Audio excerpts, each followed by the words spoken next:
حكايتنا النهاردة عن جاسوسة اسمها تمارا. اتولدت وكبرت في قرية صغيرة في أوروبا. القرية دي كانت ماشية على حسب العادات والتقاليد، يعني بالبلدي محافظة.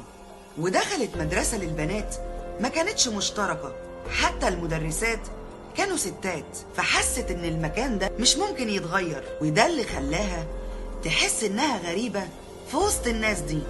فكانوا على طول بيسألوها هو لو حصل حرب ما بين فرنسا وإسرائيل هتبقي مع مين؟ وفي سنة 1970 قوانين فرنسا كلها اتغيرت، وبدأوا يقللوا من سن البلوغ من سن 21 لحد 18 سنة. فقالت لهم باي باي لأنها كانت بدأت تزهق من الوضع ده. راحت واخدة شنطتها وطارت على إسرائيل، لأنها كانت من نوع البنات اللي عارفين هم عايزين ايه بالظبط. وبدأت تعيش حياتها طبيعي في إسرائيل، لحد ما في يوم من الأيام جات لها رسالة من وكالة التعاون الدولي. كان مضمون الرسالة دي إنها تروح لهم. وأول لما راحت دخلوها في أوضة، لقت واحد مستنيها جوه. قال لها ايه رأيك في عملية الطيارين بتوعنا ما يقدروش عليها ولا حتى المظليين، انت بس لوحدك اللي تقدري عليها. خلاصة الكلام انك تبقي العين اللي بنشوف بيها بره اسرائيل. ايه رأيك في كلامي ده؟ فوافقت طبعا بدون تردد. فاستغرب جدا وقال لها مش خايفة من حاجة زي دي وخطورتها عليكي؟ فقالت له لا مش خايفة. وطبعا الكلام ده كله كان نقلا عن لسانها أثناء حوارها مع أحد الصحفيين في قناة إسرائيلية. فسألها الصحفي هل ممكن تغيري رأيك لو رجع بيكي الزمن؟ فقالت له لا. وبدأ إنه يسترسل معاها الكلام، وسألها بما إنك واحدة ست هل كان في اعتبارات وقت التدريب؟ فقالت له إنها كانت بتتمنى إنها تكون راهبة، ومن ناحية تانية ما كانوش عايزينها إنها تدخل في مشاكل. وكمان قالت إن أوقات التدريب كانوا بيعملوا ليها امتحان في الموضوع ده، ويا ترى هتنفذ تعليماتهم ولا لأ. فكان ليها صاحب طلبوا منها إنها تسيبه، بمعنى أصح كانوا عايزين يعرفوا إذا كانت هتقدر تنفذ طلباتهم ولا مش هتنفذ. فقالت مش مشكلة تسيبه، على الرغم من إنها كانت بتحبه جدا. فطبعا صاحبها عجبوش قرارها، لكنها كانت شديدة معاها قوي. وفي أثناء حوار الصحفي معاها سألها انت كنتي بتتعلمي ضرب النار أو كانوا بيعلموكي انك تمسكي سكينة بسنانك على اعتبار ان عميل الموساد بيكون شخص خارق؟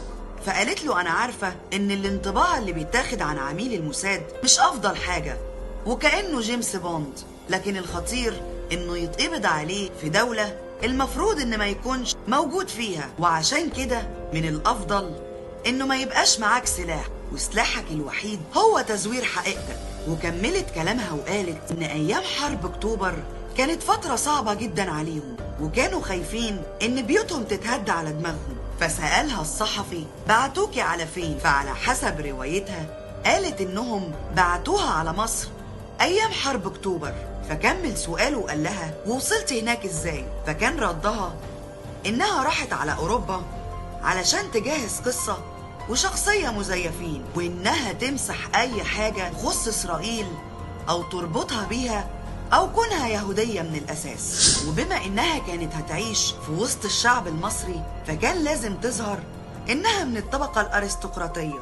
علشان كده جابت معاها مجموعة فساتين اختارهم ليها ضابط الموساد اللي كان مسؤول عنها، واشتراهم ليها علشان المهمة المطلوبة منها في مصر. وإنهم كمان بعتوا معاها واحد على اعتبار إن هو جوزها. وطبعا الكلام ده كله كان على حسب روايتها المزعومة. ولما وصلت القاهرة كانت بصحبة جوزها اللي أخدها لمدينة صحاري، اللي كانت عبارة عن خيمة كبيرة وكان فيها موسيقى وأكل وشرب. وفضلت تتوغل في وسط المصريين لحد ما جات لها الفرصة إنها تجمع بعض معلومات كانت إسرائيل هتموت عليها. فدخلت وسط مجموعة سياحية وقدرت إنها توصل للمتحف المصري في السويس، وصورت صور لمدرعات كان ممكن توصلهم لناس ما كانوش لاقيينهم من أيام الحرب. فشافت جوه المدرعات دي بقع دم كان باين من شكله إنه جديد، لأنه كان بعد أيام قليلة من قتل عساكر العدو. وطبعا كان من الطبيعي إنها تفضل تضحك علشان تبين إن كل حاجة تمام. فسألها الصحفي: انت شكلك كان صغير قوي في صورك، قدرتي ازاي انك تبقي مبتسمة؟ فجاوبته على حسب قصتها المفبركة انها متعودة على مناظر الدم دي كتير، وفي الوقت ده ايام حرب اكتوبر ما كانش مسموح للاجانب انهم يمشوا في طرق كتير.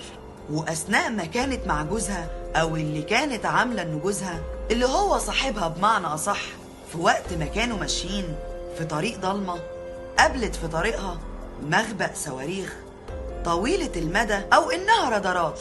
المهم إنهم أثناء ما كانوا ماشيين في طريقهم قابلوا نقطة بوليس، فوقفهم الضابط وقرب منهم وسألهم جايين منين ورايحين على فين. فبدأت المزعومة تمارا إنها تعمل نفسها مذهولة، وقالت للضابط إنها زهقت من المكان اللي هي كانت فيه، وإنهم كانوا خارجين يتمشوا لحد ما وصلوا للمكان ده. فصدقها الضابط على حسب كلامها وخلاها تعدي.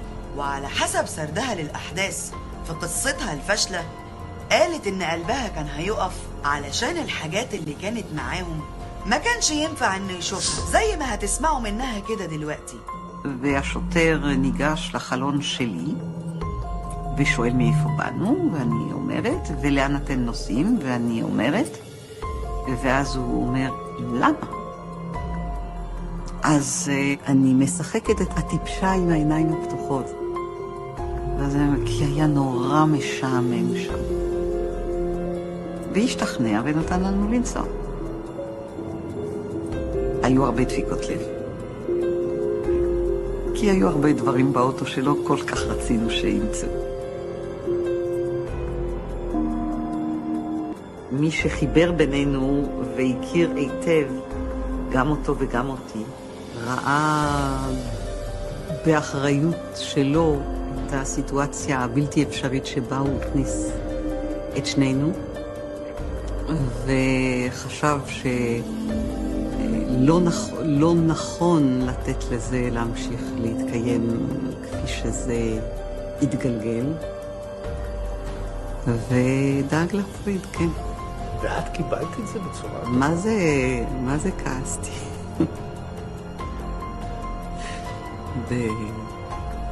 מאוד כעסתי, מאוד. דיברתי ואמרתי, תשמע, יכול להיות שזאת טעות, אבל זאת טעות שלי, ואני מבקשת שלא תתערב יותר בחיים שלי.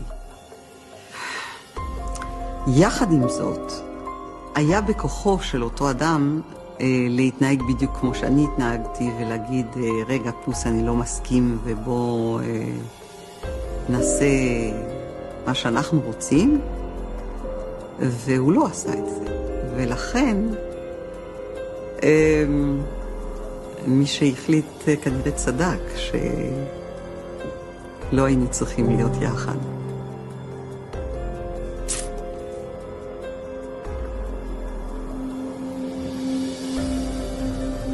אני הרגלתי את עצמי לא להגיב לעברית בשדות תעופה.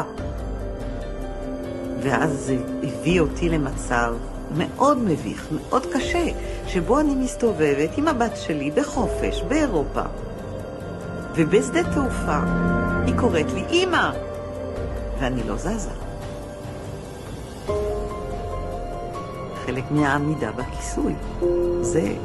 זה מה שצריך לעשות. להתנהג כאילו לא שייך לך.